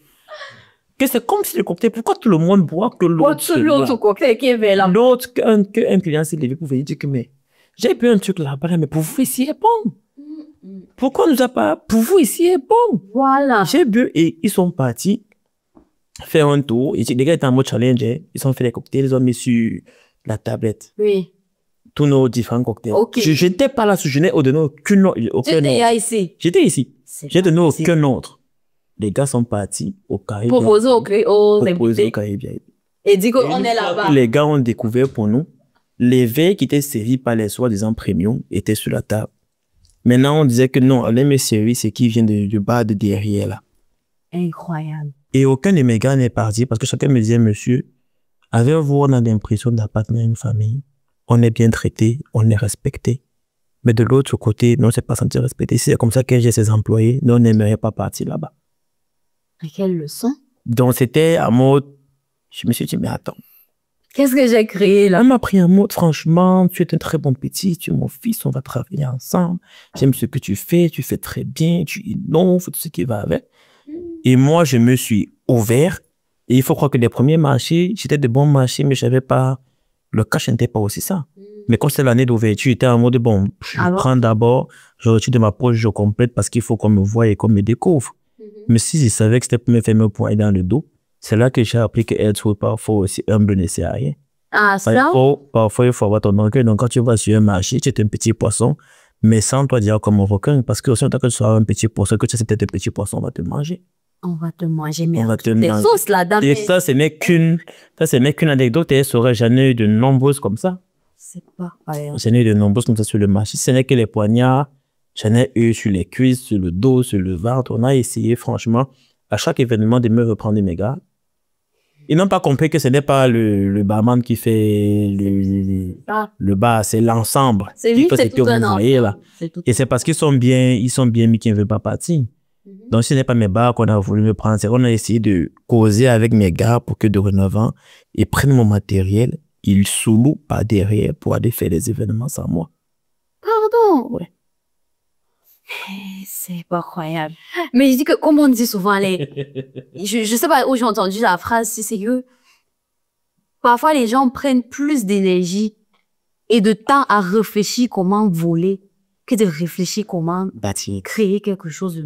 C'est tellement vrai. Ouais. Comment on peut arriver même à ce genre d'idée? Les wedding planners qui vont te dire, quand j'ai un événement, je t'appelle. Tu viens seulement toi, le barman, pour faire le service. Et tu ne viens pas me le manger cocktail. Alors, je te mets un matin à disposition, tu viens faire le service. Mais tu fais des cocktails que tu fais sur le bar de ton boss. Ou bien des wedding planners qui vont décourager les clients de me prendre moi. Alors, les clients viennent, ils disent, je vais faire des cocktails après la mairie ou après l'église. Et c'est cocktail qui va s'occuper de ça. Et mais comment est-ce qu'on fait pour dire cocktail? Non, tu as travaillé avec eux. Je suis pas sûr qu'ils sont très professionnels. Laisse ce que tu vois sur les réseaux. Moi, j'ai des gars qui sont bons, qui peuvent te faire ça mieux que eux. Il y a des clients qui me disent que mais j'ai dû bagarrer littéralement avec le wedding planner. Accepte que c'est toi qui va faire dans mon propre mariage. J'ai la femme du traiteur qui va te faire ça. Laisse. L'anecdote la plus récente, la plus récente, c'est un mariage qu'on devait avoir en février. Le 1er février, un très grand mariage. Malheureusement, la mariée a eu un accident. Elle ne portait pas sa robe de mariée. Donc, le mariage a été annulé. Elle va bien. Okay. Actuellement, elle va bien. Le mariage a été repoussé à plus tard. Et la wedding planner qui a présenté le service qu'elle allait faire, c'est ce qu'elle a fait, c'est vrai. D'ailleurs, en décembre, j'ai lancé le nouveau concept parce qu'apparemment, j'apprends des concepts et puis on copie. Oui. Le concept du grand meuble à champagne. Là, non, on n'a pas copié ça quand même. C'était pas. Est-ce que comment on ne dit pas? Les j'ai pas. Non. Ton truc, on dans la main, le cocktail sort là. On ne dit pas. Dès que tu mets, un mois après, on copie, on dépose. Donc, et là, c'est pas qu'elle a copié. Ce qu'elle a fait, c'est que la vidéo et la photo qu'elle a présenté aux clientes, à sa cliente à elle. C'est ta part. Était ma part. Elle ne connaît pas. Elle ne connaît pas où elle aura le meuble bar là. Elle ne sait pas comment ça va faire pour arriver au mariage. Mais c'est ça qu'elle a vendu à sa cliente. Mais comment toi tu sais ce genre de choses, Henri? Mon assistante va sur le marché parce qu'on va toujours rencontrer les clients d'abord et on fait une découverte du lieu. Mon assistante va sur le marché pour découvrir le lieu et rencontrer aussi les mariés, tout ce qui va avec, pour qu'on s'entende. Et on fait toujours ça en accord avec la décoratrice. Et bon, nous, notre bar fait 8 mètres, moi, c'est pas tel espace, tout ce qui va avec. Elle arrive pendant qu'elle a discuté tout ce qui va avec. Elle dit, on va mettre le meuble champagne ici. On dit non, c'est petit. Nous, il faut minimum 5 mètres parce que notre meuble est très imposant. Tu vois. La mariée dit que oui, tu m'avais dit que ton chef m'a dit qu'il y avait un meuble champagne là. Mais ma fille, a aussi un meuble qui va venir. Un meuble qui va venir, que c'est confirmé dans le budget. Qu'il y aura un meuble qui va venir. Et puis, quand elle montre le meuble, ça te regarde. Mais ça, c'est marrant. Il y a même mon logo sur ça. Non, c'est qu'elle même pire. Oh, mais franchement. Mon logo encore là. Mon logo est là écrit Horse au milieu. Ça, c'est bon. Après, il y a meilleur décoratrice que mais ça, c'est notre bar. Et aussi, dit que. Elle dit, en bas. En bas. Elle dit, oui. Mais c'est notre meuble. Comment vous vendez notre meuble à votre client sans savoir comment vous allez faire propre le meuble? Elle dit, non, ça va, on savait qu'on allait vous appeler pour faire ça. On allait vous appeler pour faire la location parce qu'apparemment, c'est un truc qui se fait beaucoup au Cameroun. Les sous-locations. On allait vous appeler pour faire la location. Mais vous savez qu'ils avaient déjà vendu aux clients sans savoir un service qu'elle ne sait pas comment est-ce qu'elle va faire pour avoir. Et maintenant, par derrière, elle dit à ma fille que bon, comme on a déjà fait, est-ce que ça peut venir? Et pourtant que moi, ça n'a pas été booké dans mon service. D'ailleurs, il fallait que ma cliente devait normalement me confirmer d'abord pour que je mette le budget de meubles champagne. Et là, elle voulait que on vienne avec, mais c'est sur son budget à elle. Et voilà. Je lui ai dit, ça ne se fait pas comme ça. Tu vas devoir expliquer à ta mariée que tu n'as pas réussi à avoir le meuble que tu voulais. C'est tout. Et que, apparemment, c'est Nickel qui t'a offert de moi avec le même meuble. C'est ce qui s'est passé. J'ai dû gérer pour ne pas aussi faire l'orgueil et commencer à arrêter. On a géré comme ça en backstage. Et puis là, ma m'a dit, ton meuble que tu m'avais dit, vraiment, je fais ça à tout prix et tout. Et puis voilà comment on a géré. Non, mais c'est incroyable. J'ai l'impression que si on reste ici, tu vas me sortir. Non, il y en a. C'est une aventure. Il y en a. Tu es encore en train de la vivre. Ouais. Ah, Nous sommes à la deuxième année. Oui. Octelo. Et ouais. Très, très intéressant. Très, très intéressant. C'est vrai que tu sais, tu vois, on sait que il y a beaucoup de faux. On a cultivé ça au Cameroun. Mais entendre les histoires, c'est comme si c'est déjà la réalité te frappe, quoi. Ouais. Et c'est des coups vraiment durs à chaque fois. Et que ce soit le commun de plusieurs personnes, c'est quand même assez... Et on s'imagine qu'on va aller loin avec cette façon de penser. Il y a des sortes de vols qu'on dépose sur nous. Dès qu'une poisson disparaît, on dit que sûrement c'est des gars de service cocktails qui ont volé. Le dernier marché qu'on a fait au Tajidor, les gars ont volé les boissons devant nous. Le monsieur est venu des États-Unis. Il avait payé les boissons, les whisky à profusion. Il s'est fait voler, mais voler. Copieusement. Copieusement devant nos yeux.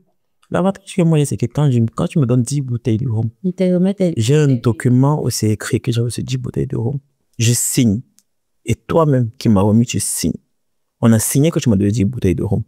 Et si à la fin, je te remets 10 bouteilles vides ou pleines de rhum, c'est-à-dire que j'étais remis ce que j'ai utilisé. Ce qu'on a volé là, ça ne me concernait pas parce que je n'étais pas dans ta canduche. C'est le gars qui m'appelle après pour me dire que franchement, j'ai fait une grosse erreur. Tu m'as mal expliqué ton service. Comment ça m'était mal expliqué ton service? Tu aurais dû me convaincre à tout prix les boissons que j'aurais pu faire ceci, je t'aurais donné mon service, tu aurais géré. Elle dit que prochainement. C'est conséquences qui concernent. Parce que j'avais déjà expliqué, c'était le premier client qui était, j'avais expliqué pendant 2 semaines comment est-ce qu'on gère le service. Justement, en parlant des clients, je voulais te demander, en chiffres là, en termes de nombre de prestations, Cocktail, on se trouve à combien? Approximativement. Approximativement. Depuis la création, nous sommes à 30 environ. Wow. En décembre, quand je comptais en décembre, quand je faisais le chiffre, en décembre, c'était à 30. Dans l'année vient de commencer, on a fait, je crois, 2. Oui. Donc, on a fait 3 déjà. Oui. Nous sommes à 33 actuellement. Wow. 33 prestations. Ça, c'est énorme. C'est quand même pas mal pour un nouveau projet. C'est nouveau projet qui est piloté à distance et qui est sur quelque chose de luxueux, de pompeux. C'est un bon projet. Maintenant, luxueux, pompeux. Quel est le chiffre le plus maximal que de Cocktail? Parce que on va dire ça ici. Ben oui. Les gens, le truc, c'est que quelqu'un peut nous prendre en milieu d'interview. Il se demande que ceci pas seulement de faire les cocktails. Parce que tout ce que tu racontes là, sincèrement, on a cette culture-là. Avant, on va se dire, c'est un barman, il vend les alcools, et qu'est-ce qu'il peut déjà faire et tout et tout. Mais quand on regarde ton service et qu'on étudie un peu, on se rend bien compte que, voilà. Donc, moi, j'aimerais bien savoir la plus haute facture que tu as dû délivrer déjà, tu as dit, tu as fait des mariages, des trucs de ministres, de grandes personnalités quand même du pays. Donc, ça chiffre à combien quand on va dans les excès là? C'est un peu de nous faire raiser. On essaie de vouloir devenir des cocktailos. Bon, on peut monter à 8 chiffres. 8 chiffres? Ouais. Avec quel genre de chiffre devant 1? Uniquement? Attendez, ne m'embrouillez pas avec les trucs. 8 chiffres, ça peut quoi? C'est le million? Ok, 7 chiffres, c'est le million. Non, 7 chiffres, c'est 1 million. Non, mais 8 chiffres, ça veut dire que le devant, c'est un nombre. Mais si c'est 8 chiffres, ça fait que je comme 10, 11, 12. Mais c'est ça que j'ai dit. Ça veut dire que ce qui est devant, c'est un nombre. 10. Oui, 10, 11, 12, 13, 14, mais millions. Oui, mais je dis, donc, nous, on est ici. Mais bon, attends, mais il faut derrière les micros. Mais là, c'était un service complet. Parce qu'il faut savoir que dorénavant, on a ce qu'on appelle chez nous le service complet. Le all-in. Ça veut dire, là, tu nous dis, je veux faire mon mariage. Je vous donne complètement la gestion de la boisson. Ok. par exemple. Donc, indépendamment des cocktails. Indépendamment des cocktails, l'eau. vous faites le bar à cocktail, mais il faut l'eau, les whisky, les machins, tout ce qui va avec pour mettre bien aux clients. Donc là, très facilement, c'est vrai que c'est pas un standard. La voix totale n'étoffe pas. Les chiffres me... C'est pas un standard d'avoir quand même beaucoup de mariages où on dépense plus de 8-7 bâtons dans la boisson totale. Mais là, quand même, on va dans les 8 chiffres. Il n'y avait pas de chiffres ici, mais on va quand même. Non, mais c'est très, très bien. En cocktail, juste cocktail bar, le plus gros chiffre que j'ai aujourd'hui, c'est 4,5. 4,5 millions. C'est pas mal. Juste pour les cocktails. C'est pas mal, ça. Ah, mais c'est énorme. C'est pas mal du tout. du tout. Il faudrait se demander quoi? Ce mec cocktail à notre euro. Ah, jouer. Ouais. Jouer. Ah non, mais ça nous met un peu les pieds sur la terre. Hein. Ça nous fait atterrir. Dit comme ça, j'espère qu'il va me retrouver avec 1000 cocktails bars qui vont ouvrir après de notre croyant qu'il y a beaucoup là-dedans. Mais tu nous as prouvé ici, dans les histoires que tu nous as racontées, qu'on a beau même voler le design de ton bar, on a beau créer mettre derrière des barman qui ressemblent aux tiens, mais on ne pourra jamais rivaliser avec le goût de tes boissons à toi, quoi. Donc, je pense que au finish, et je crois aussi que tu te réinventes beaucoup. Ouais. Parce que comme tu disais, tu pars de concept en concept. Donc, ça veut dire que on va tricher la version de toi en 2024 pendant que toi, tu es déjà sur la version de 2025. Et je vais très lentement. On va jamais te rattraper. Je vais très lentement. Je vais très lentement parce que je ne suis pas sur le terrain. Ah ouais, je sais. Si j'y étais, j'ai beaucoup de choses que j'aurais déjà voulu créer. Oui. Que je me freine parce que je ne suis pas là et je ne peux pas créer à distance. Ouais. Il faut créer, il faut implémenter, il faut vérifier que ça fonctionne avant de laisser, avant de transmettre à quelqu'un d'autre, de continuer la gestion. C'est bien qu'on parle même déjà un peu de futur parce que ma prochaine question, ça aurait été à quoi est-ce que ça ressemble? Est-ce que cette Taylor peut encore évoluer? Et son évolution ressemble à quoi? Bon, j'ai envie de dire que fraude-nous le message parce que vu comment t'es triche. J'ai souvent envie de dire, je le dis chaque fois, c'est que on ne copie que premièrement les bonnes idées. Ça, c'est vrai. Je le disais tout à l'heure dans l'interview avant. Voilà. Et deuxièmement, tu auras tant longtemps copié, tu ne pourras pas être en fac. Chacun ici sur Terre est unique. Tu vois? Il y a 1000 personnes qui font les interviews comme tu le fais. Mais personne ne le fait aussi en tant que Sorel ou bien comme Sorel. Ça veut dire on pourra me copier. Et c'est même mon but. Hein. J'avais dit à mes barman au début, quand j'ai travaillé avec, j'avais dit, je ne veux pas d'un barman qui va faire 20 ans dans mon entreprise. Je veux que d'ici 5 ans, 6 ans, l'homme me dit que monsieur, je m'en vais parce que je veux créer aussi un côté bar mobile comme vous. C'est mon but. J'ai le but pour moi de vulgariser ce métier. J'aimerais que ça devienne un métier vulgaire et respecté au Cameroun. Qu'on ne comprenne plus que le fait d'être barman, c'est ouvrir des bouteilles de bière dans un bar ou je sais pas quoi, que ce soit rabaissé. Déjà, il faut qu'on nous appelle par notre nom technique, qui est le bartender. Donc, que tu sois bartender, que ce soit respecté, qu'on comprenne que c'est un métier qui peut te permettre de manger à la fin du mois aussi. 50 millions, c'est sans pas manger. Je suis désolée, mais ça te fait plus que manger, là. Hein? Ça te fait manger, boire, dormir. Ben après, ça devient trop cher aussi. Ah non, faut laisser. L'eau de vie, les liqueurs, la spirituelle, ça coûte. Non, c'est très bien. Pas possible, je sais pas, je savais que je savais m'amener. Non, il n'y a pas de souci, t'inquiète. Ouais, donc sinon après ça, comme je disais, moi je veux impacter. Je veux que ce soit un métier qui soit respecté, un métier qui puisse faire rêver quelqu'un. Parce que c'est un métier que moi j'ai découvert dans le service hôtelier pendant que je faisais mes formations et puis je me suis plu à l'intérieur. Pourquoi ça ne pourrait pas être un métier d'avenir? Pourquoi est-ce que d'autres personnes ne pourraient pas prendre ça comme leur métier et dire moi je vais être bartender? C'est un métier qui peut plaire à quelqu'un, être barman de mixologue. Donc déjà ça, bon, j'ai pas peur qu'on me copie. Parce que chaque fois que tu me copies, moi j'ai des idées que je vais toujours créer. Et le futur du cocktail, c'est un projet, je vais dire c'est un projet pilote. Ouais. C'est un projet, dans ma description, au début, je ne me suis pas présenté en tant qu'entrepreneur. Parce que je ne me considère pas encore en tant que tel. Je considère que j'ai fait mes classes dans l'entrepreneuriat. Faut laisser, ça c'est l'humilité qui tend. Et entrepreneur depuis fort longtemps. Moi, je considère que j'ai fait mes classes dans l'entrepreneuriat. Et d'un cocktail, c'était un projet que j'ai lancé en pilote à mode. C'est à travers ça que je vais me bâtir. C'est à travers ça que je vais faire mon expérience. Donc, j'ai pas peur qu'on le copie. J'ai pas peur qu'on fasse la même chose que lui ou quoi que ce soit. Et je sais pas si tu connais le principe de l'âne et de la carotte. Non, papa, explique-moi. Pour faire avancer un âne, il faut brandir une carotte devant des pockets dessus, n'est-ce pas? Il faut savoir que le cocktail, c'est la carotte. Donc, les gens sont en train de poursuivre la carotte. Et plus ils poursuivent, plus ils m'amènent moi où je fais arriver. D'accord. D'accord. Donc, je crée un problème et j'ai des solutions derrière que je suis en train de rapporter au fur et à mesure pour résoudre ces problèmes-là. En tout cas, tu sais quoi? On va seulement rester assis au premier loge. On va observer la scène et on va voir ce que tu nous proposes dans les années à venir. Assirons-nous. En attendant, on souhaite seulement que de Cocktail continue à briller comme c'est en train de briller et à challenger les gens.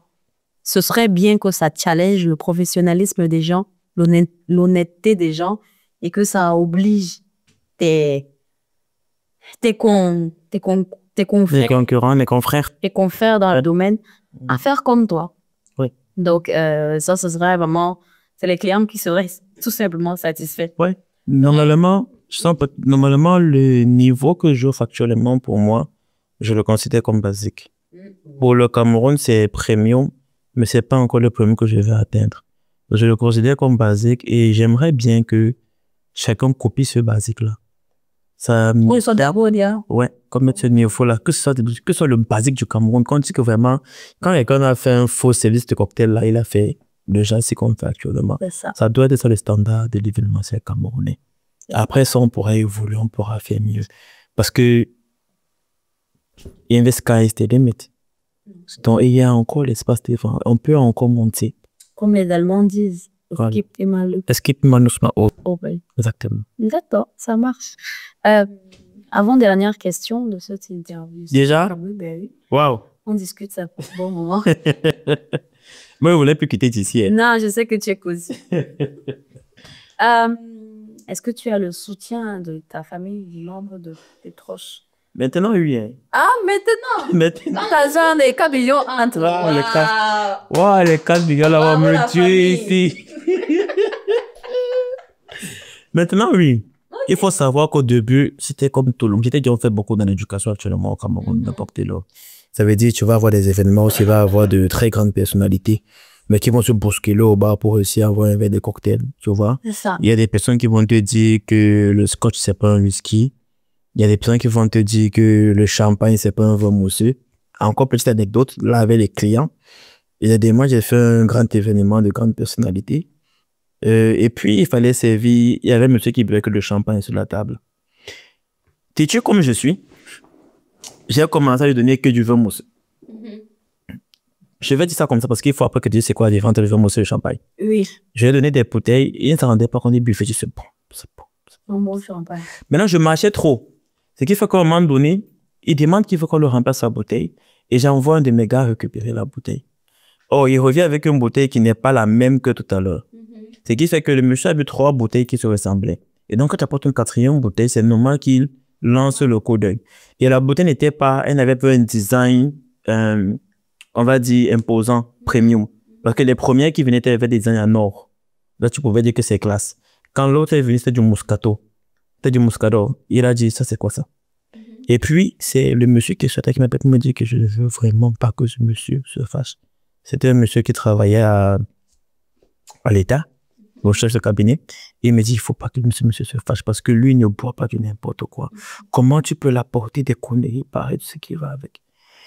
Et j'étais dans mon moment d'éducation comme d'habitude. Je dis au monsieur, mais monsieur, excusez-moi. Ce que vous buvez là, c'est ce que vous avez demandé. Il dit, non, mais je ne bois que du champagne. Il dit, mais vous buvez que du champagne tout à l'heure, monsieur. Il dit, non, mais je bois que des runards, des mois. Il dit, ah, mais il fallait me dire que vous buvez une marque spécifique. Parce qu'il faut qu'on dise aux gens, le vin mousseux, c'est la grande famille. C'est vin qui mousse. Aussi longtemps qu'un vin mousse et qu'il a des bulles, c'est un vin mousseux.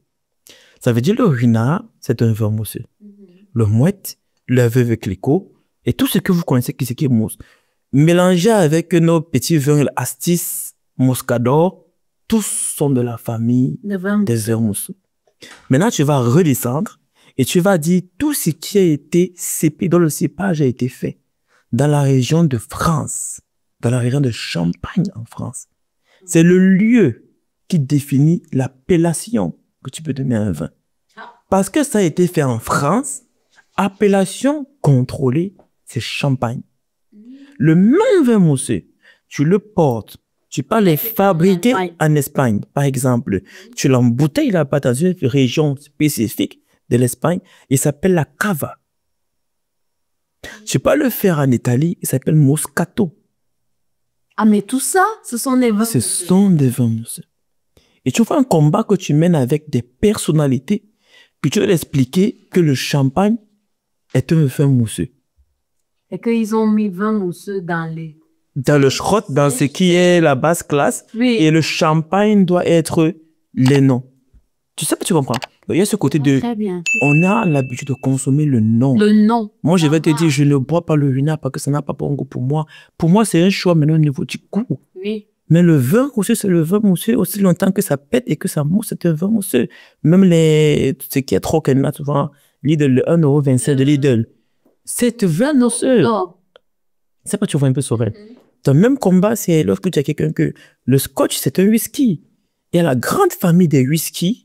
Et sous les whiskies, maintenant, tu viens voir des Irish whisky, des whiskies irlandais, des whiskies allemands, des whiskies américains, tu vas voir des Hennessy. Tu as des sous-classes. Tu as des cognacs qui sont des liqueurs qui sont faites à base de ceci, mais qui sont dans la classe des whiskies. Mais il faut éduquer quelqu'un. Tu vois? Non, ton travail ne se limite pas que à servir du vin. Ça se limite. Tu te retrouves encore en train de devoir expliquer, enfin, éduquer. Voilà. Éduquer. C'était quoi la question encore parce que je me suis perdu? La question, c'était le soutien de la famille. Voilà. Donc, pendant que je fais tout ce combat-là aussi, je dois éduquer la famille en même temps. Donc, c'était la même chose. Au début, on me disait qui va consommer ça, tu fais tes choses là, que qui va boire ça. Il faut savoir qu'au Cameroun, ça ne se passe pas comme ça. Oui. Ma maman, c'était quelqu'un qui est très business, mais qui aussi était vraiment très dubitatif en mode ça ne va pas fonctionner, qui va boire les choses. J'ai combattu. La première année, j'étais moi et moi seul dans mon délit. Je croyais seul à ce que. Je me rappelle la première fois que j'ai fait une facture qui dépasse 1 million. Je suis assis. Et qui va payer ça? Je prends la facture, je monte à ma mère, je monte à ma soeur, je monte à mon petit, je dis que j'envoie la facture sur le client.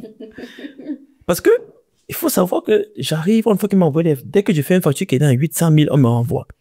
Donc tu es choqué, tu demandes, est-ce qu'on va m'accepter les factures de service que je veux offrir? C'est la première fois que j'ai fait une vraie facture qui ressemble approximativement à ce que je crois que je devrais gagner pour un marché. Moi, j'ai peur de poser la question au client. On te fait te remettre même en question sur la valeur de ton service. Ouais.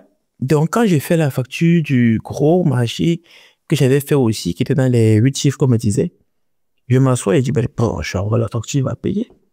Et maman me dit, tu es fou. Alors, tu penses que seulement pour des trucs que tu fais là, quelqu'un va payer la somme là. Je dis, mais s'il ne me paye pas, qui prend quelqu'un d'autre? Non, moi, je dis qu'il va payer mon service.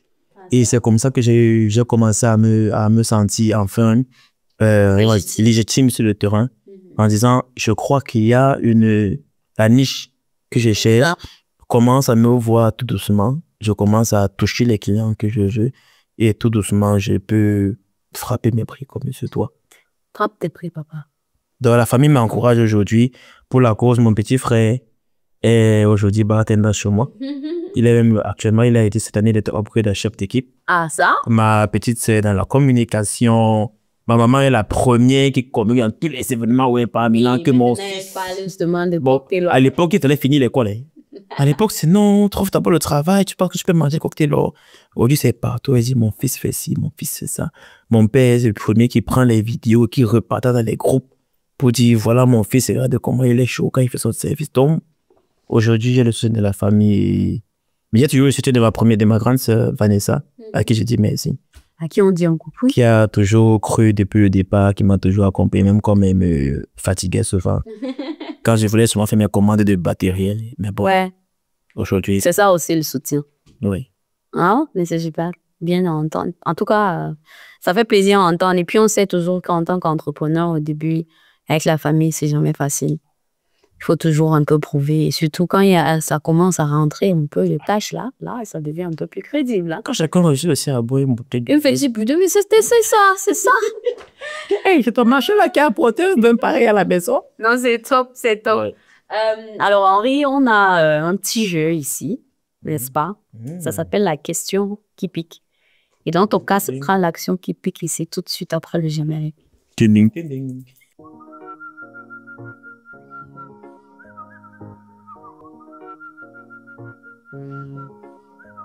Voilà, Henri, c'est parti. On va faire une petite action qui pique. Je pense que tu aperçois déjà le petit plateau. Je vois ça venir. Le petit plateau qui est en train de venir. S'il vous plaît, je vois souvent avec deux gens, quand ils parlent d'alcool, ils disent que attention, l'alcool, ne pas consommer avec... On dit quoi? Consommer avec modération est interdit au moins de 18 ans. Merci beaucoup. Voilà, donc Henri, ton action, c'est simple. Là. Ouais. On est allé dans un, je sais pas si c'est Kaufland ou quoi. On a ramassé des trucs vraiment comme ça. Le challenge, c'est de mettre tout dans un cocktail. Tout ce que voilà, dans un cocktail. Et que tu vas donner à mes équipes. Ils vont chacun goûter et noter. Mais attends. Non, je te dis, c'est ça le challenge. L'élément principal, les glaçons, c'est où? On n'en sait rien. On a donné ce qu'on a pu te donner. Tu es un créateur. Tu as un esprit. Tu dis ici que je peux vous faire plus, machin et tout. Ouais, papa. Donc là, tu as chardonnay. Tu disais ici vin blanc, vin trucs. Oui, là, on a un chardonnay italien. Vin blanc. Oui, vin blanc italien, Lorenzo. Non, mais c'est trop bon. Trop gâté, c'est sec. Sec, oui. Donc, voilà, c'est un chardonnay sec. Ensuite, tu as un Malibu. On peut consulter dans la vidéo. Non, oui, on consomme bien sûr. Ok. On va c'est un Malibu qui est une liqueur aromatisée. Donc, c'est alcoolisé, mais ça va rapporter. Donc, ça, c'est un Malibu ananas. Normalement, c'est coco ananas. Donc, ça va rapporter un petit goût de coconut en arrière-plan. Ok. Et puis, vous n'avez vraiment pas fait dans la cohérence, hein, parce que vous qui dites, ici, c'est sec. Parce que je n'aurais pas le côté sucré pour l'équilibre. Bien, le maracuya quand même. Le maracuya est sucré, non? Non, le maracuya, lui, il a l'acidité et la mangue est sucrée. On ne veut pas savoir. Et tu as la goyave qui va apporter un peu d'onctuosité. Bam! Vous avez comme de manger tout ensemble. Tous les 4 ingrédients doivent se retrouver. Bien sûr, sinon tu as cocktail là, pourquoi? Tous les ingrédients doivent se retrouver dans l'assiette, dans le verre.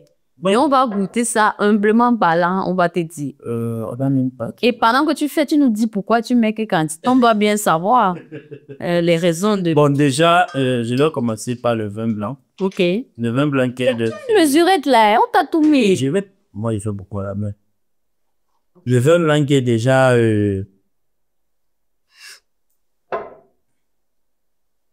élément de base. Il faut que je me rassure déjà de quel est le goût que celui-ci a.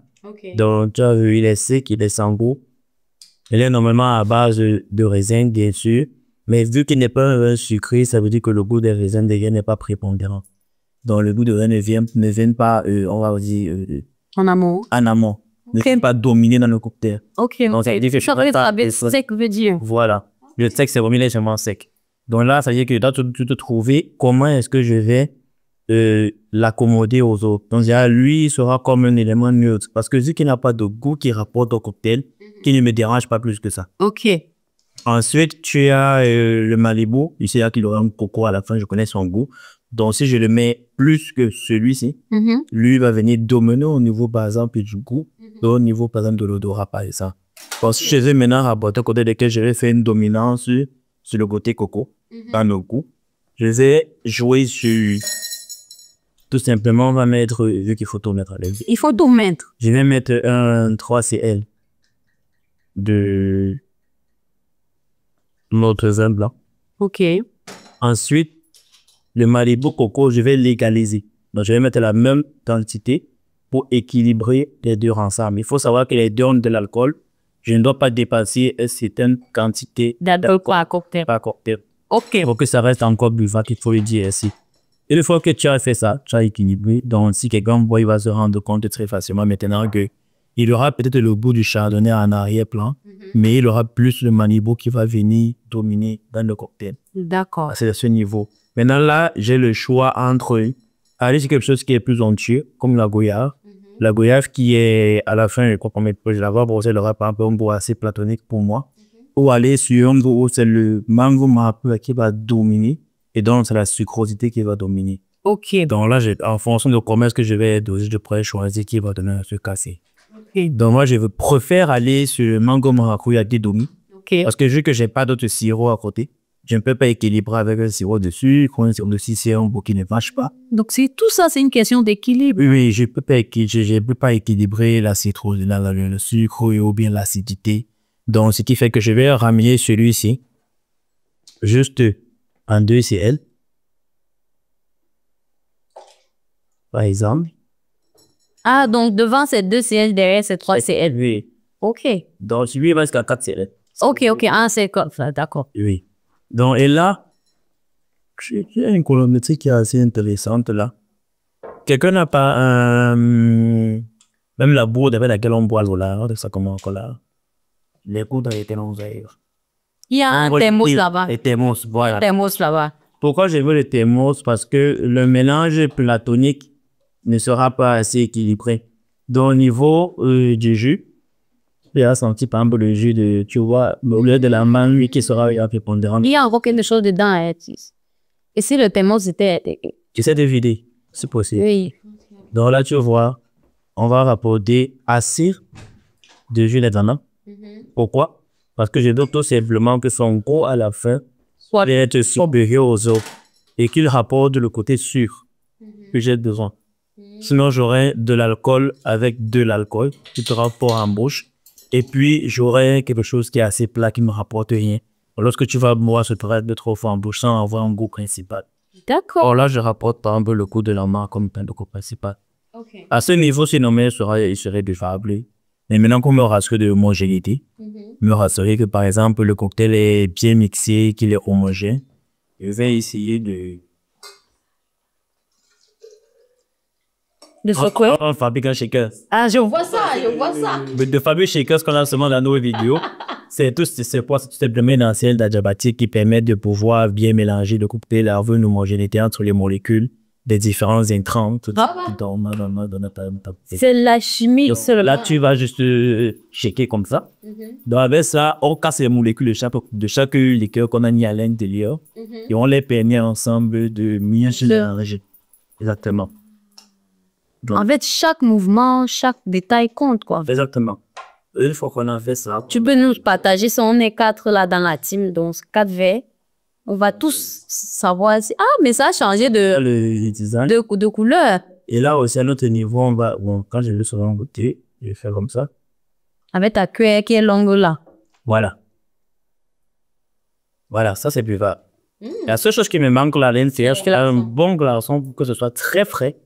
Donc, tu as le côté fraîcheur à la fin. Mais bizarrement, je vais dire, On en pense à ça. en un coup, Oui. je suis quand même... Oh, c'est nous qui allons dire ça, s'il vous plaît. Non, j'ai goûté ma chose. On va récupérer ça et ils vont goûter là-bas en note. Et on va voir ce que ça donne. Voilà. Pardon, il faut venir récupérer les verres là. Goûtez ça. Goûtez ça. Et vous me faites des signes. Vous me faites des signes. Merci beaucoup. Et tu l'appelles comment donc du coup ici? Le focus. On va l'appeler. Le focus taste. C'est Teflon. Ok, à votre santé. À votre santé.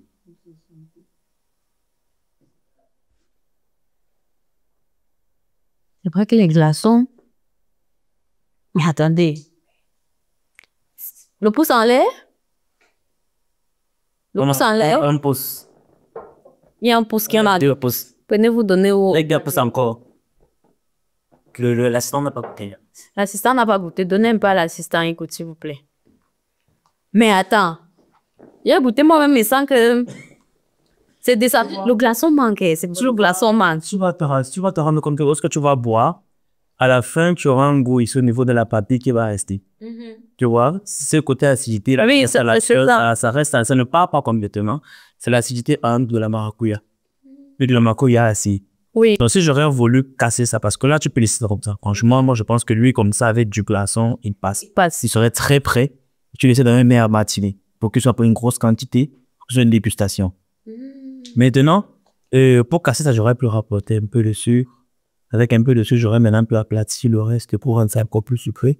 Ou j'aurais pu rapporter un peu de citron ou de jus d'orange, c'est des agrumes que je vais apporter pour apporter maintenant la fraîcheur dans des cocktails. En tout cas, l'assistant, c'est comment ça doit. Ah, mais le pouce de l'assistant, quand même, c'est un pouce avec sa mode. 3 pouces en l'air, Henri. Merci. Challenge réussi. Tu es un vrai. Je pense que. Bartender pas. On peut pas te piéger. Je pense que le prochain concours auquel je vais participer, il faudrait que ce soit un concours pareil. Oui, tu vois. Ça challenge, ça. Ouais, non, c'est. Très intéressant. Non, moi, j'ai aimé. Ça a un très bon goût. C'est bon? Ça a très bon goût. En tout cas, c'était ça, tu vois, que l'action ne piquait pas tellement, n'est-ce pas? Ça va. Ça va. Mais c'était quand même. Et ça, vous n'avez pas fait dans la. N'est-ce pas? Essayer de. Pardon, est-ce que vous pouvez nous récupérer le plateau là, alors? Ne plus. On n'avait pas fait de. Oui, il n'y a pas tout de chrono. Ça, on nous enlève, voilà, on nous gâche pas le plateau jusqu'à la fin quand même. On va terminer sur une question que je vous pose ici à tous les invités. Donc, c'est celle de savoir s'il y avait un mot qu'on devrait retenir au sortir de cette interview te concernant. Quel serait-il? Pas mon me concernant. Qui est censé être un. Ah ouais.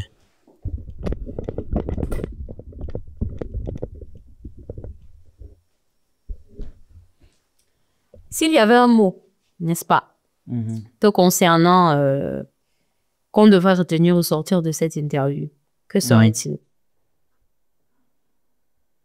Un mot qui devrait me définir. Oui, ou te définir, ou alors pour se rappeler de toi, de ton passage dans cette interview. Ce serait quel mot? Ou une expression, hein, une phrase? Appelez-moi The Chemist Bartender l'avant-gardiste. D'accord. The Chemist Bartender l'avant-gardiste. Ouais. Cette interview se termine ici. Et pour que tu repartes très content de ton passage ici, on a un petit cadeau. On va te le donner. Mais attendez. Un tout petit cadeau, hein, vraiment. Mais attendez. Pour te remercier. Mais merci, Soreille. Oui, d'être venu sur notre plateau. Tu as le droit de le déballer ici. Hein, ah bon? Bah, bien sûr, bien sûr. Mais attends, toi, tu veux entrer dans mon corps? Je comprends pas. Notre micro là. Le bloc comment là? Notre micro là. Je pense là. Bon, c'est mère, il est resté. Bon. Voilà. Ça, c'est du saveur d'Afrique. Donc, vous avez du poivre blanc de paix. Ah ouais, Sorel. Attends, mais est-ce que ça s'est fait à dessin? Non. C'est pas fait à dessin? Non, même pas. Parce que ça me rappelle le cocktail que j'avais créé lorsque j'ai participé au concours l'an passé. Oui, avec du poivre blanc. J'ai créé un cocktail Genau exactement avec le poivre blanc de Pendjab. Pendjab. Ouais. Je m'en souviens. Mais ça fait un bon rappel. Je l'avais même pas fait intentionnellement. Ouais. Voilà. Du poivre blanc de Pendjab. Et puis... Mais attends. Dorénavant, je bois mon thé à la maison, mais ça, j'apporte au boulot. Oui, tu te rappelles bien, Nino.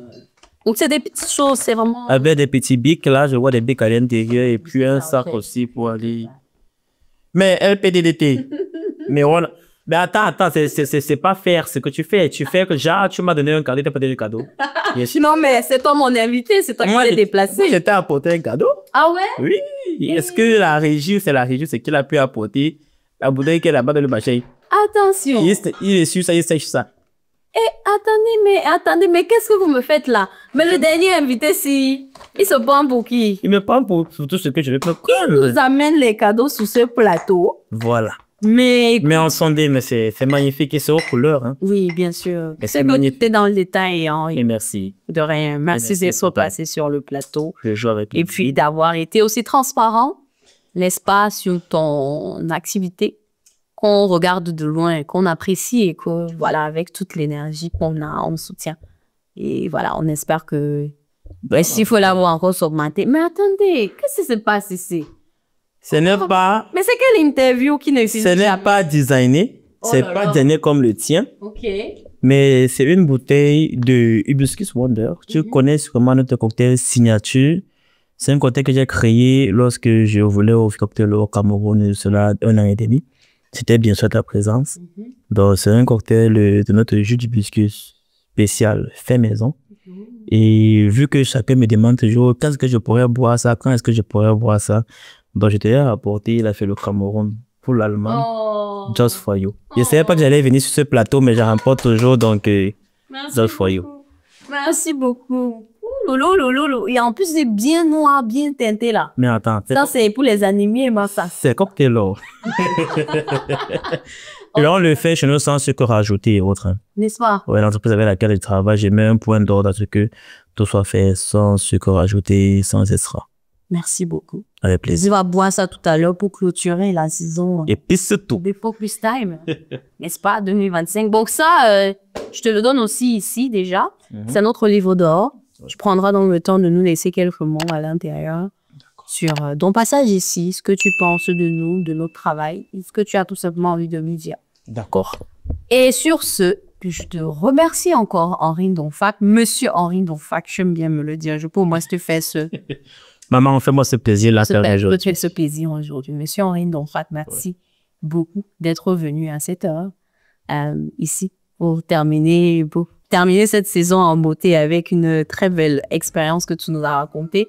Merci à vous, chers téléspectateurs, de nous suivre, de nous avoir suivis tout au long de cette saison.